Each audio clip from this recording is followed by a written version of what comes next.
Radio Studios.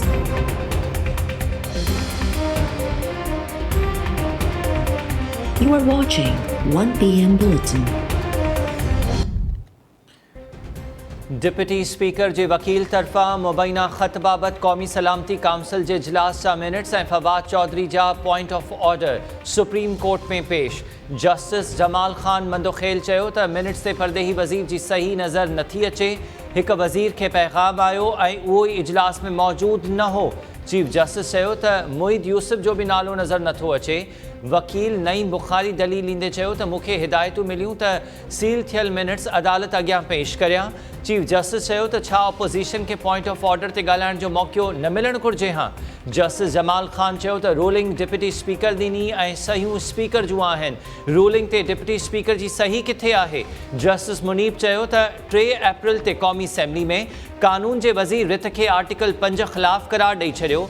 Deputy speaker बि ruling ॾिनी त रिथ आर्टिकल 5 जी भञ कड़ी आहे। बज़ाहिर आइन ईअं नथो लॻे त डिप्टी स्पीकर खे अॻु ई रूलिंग ॾिनी वई त उहा पढ़े।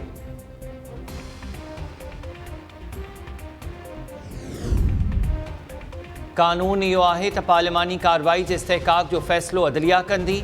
अदालत जाइज़ो वठंदी त कार्रवाई खे केतिरो इस्तेहकाक हासिल आहे।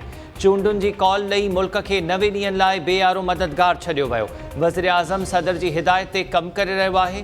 सुप्रीम कोर्ट जे चीफ जस्टिस डिप्टी स्पीकर जी रूलिंग बाबति पाण मुरादो नोटिस ते ॿुधणी दौरान चयो त बज़ाहिर स्पीकर जी रूलिंग आर्टिकल 95 ख़िलाफ़ आहे। रिथ ते वोटिंग थिए हा त ख़बर पवे हा त वज़ीर आज़म केरु थींदो।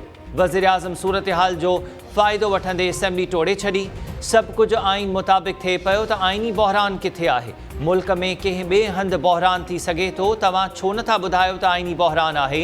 वज़ीर आज़म जे वकील इम्तियाज़ सिद्दीकी चयो त असांजी इहा ई गुज़ारिश आहे त मुल्क में आइनी बहिरान नाहे।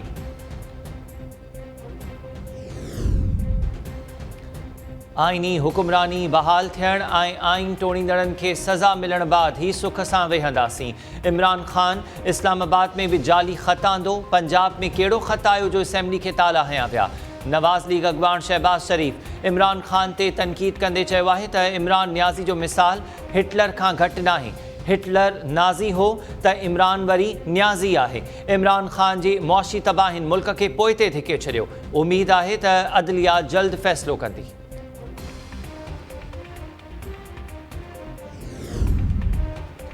अदलिया हुकुम ॾिनो त ख़त पेश करण जो तरीक़ो ॻोल्हे सघिजे थो। ख़त चीफ जस्टिस अॻियां बि पेश करे सघिजे थो त जीअं पाण जाइज़ो वठे। जेके चवनि था त ख़त हथ ठोकियो आहे उन्हनि खे दावत ॾियां थो त अचो जांच करायूं था। PTI अॻवान शाह महमूद कुरैशी जो चवणु आहे त कुझु माण्हू मुल्क खे आइनी बहिरान में धिखण जी कोशिश कनि था। बहिरान मां निकिरण जो वाहिद हल फ्रेश मैंडेट आहे। अवाम फ़ैसिलो कंदो त मुल्क जूं वागूं कंहिंखे ॾियणियूं आहिनि। ॿुरंदड़ ऑपोज़िशन हाणे सहारो ॻोल्हे रही आहे।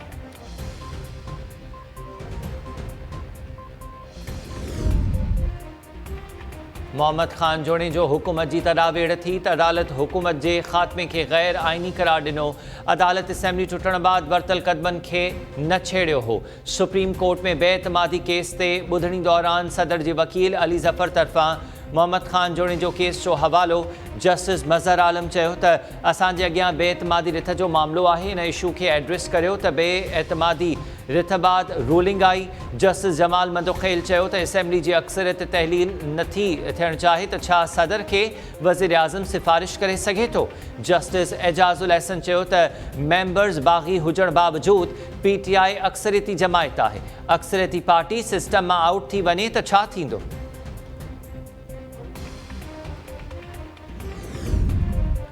पंजाब हुकूमत जो मामिलो लाहौर हाई कोर्ट ॾिसंदी। धुरियूं पाण में वेही मामिलो हल कनि। असां रुगो क़ौमी असैम्बली जो मामिलो ॾिसी रहिया आहियूं। सुप्रीम कोर्ट में बेएतमादी रिथ बाबति पाण मुरादो नोटिस ते ॿुधणी दौरान चीफ जस्टिस जा रिमार्क्स। AG पंजाब चयो त हिकु आमिर जो चवणु हो त आइन 10-12 सिफ़नि जो किताबु आहे, कंहिं बि महल फाड़े सघां थो। चीफ जस्टिस चयो त तकरीर न करियो, असां पंजाब जे मामले में नथा पवणु घुरूं। जस्टिस मज़हर आलम जो चवणु हो त काल्ह TV ते ॾेखारियो वियो पंजाब असैम्बली में कंडेदार तारूं रखियूं वयूं। मामलनि खे काॾे पिया वठी वञो। आज़म नज़ीर तारड़ जो चवणु हो त जॾहिं असैम्बली खे ई ताला लॻी वञनि त मेंबर्स केॾांहुं वञनि। जस्टिस जमाल ख़ान मंदोखेल चयो त असां आइन जा मुहाफ़िज़ आहियूं, हिते आइन जे तहफ़ुज़ लाइ वेठा आहियूं। मुल्क अंदर सियासी ऐं आइनी बहरान में डॉलर बेकाबू। डॉलर हिक ही ॾींहं में ₹2.22 महांगो। ओपन मार्केट में डॉलर जो मुल्क 188 रुपया 50 पैसा थी वियो। इंटर बैंक में डॉलर जो मुल्क 188 रुपया 35 पैसा रिकॉर्ड।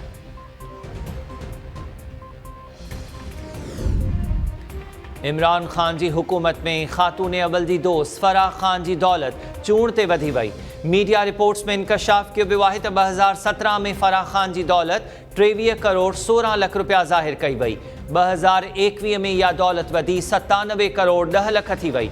इमरान खान जी हुकूमत में फराह खान केतिरियूं ई मिल्कियतूं ख़रीद कयूं ऐं मुख़्तलिफ़ कारोबारी शोबनि में करोड़े रुपयनि जी सीड़पकारी कई।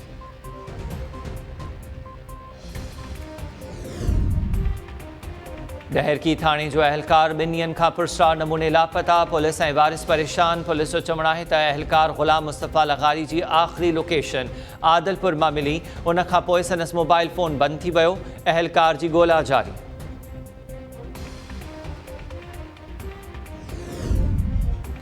ऐं सिंध जे अरदे पुट शहीद बशीर कुरैशी जी अॼु 10हीं वरसी मल्हाई पई वञे।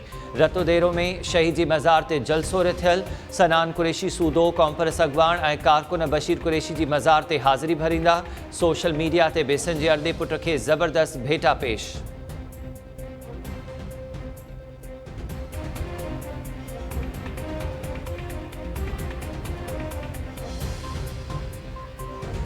अस्सलामु अलैकुम। टाइम न्यूज़ सां गॾु मां आहियां हमीर शेख। हेडलाइन्स हमारे थियूं तफ़सीली ख़बरूं हिन ब्रेक खां।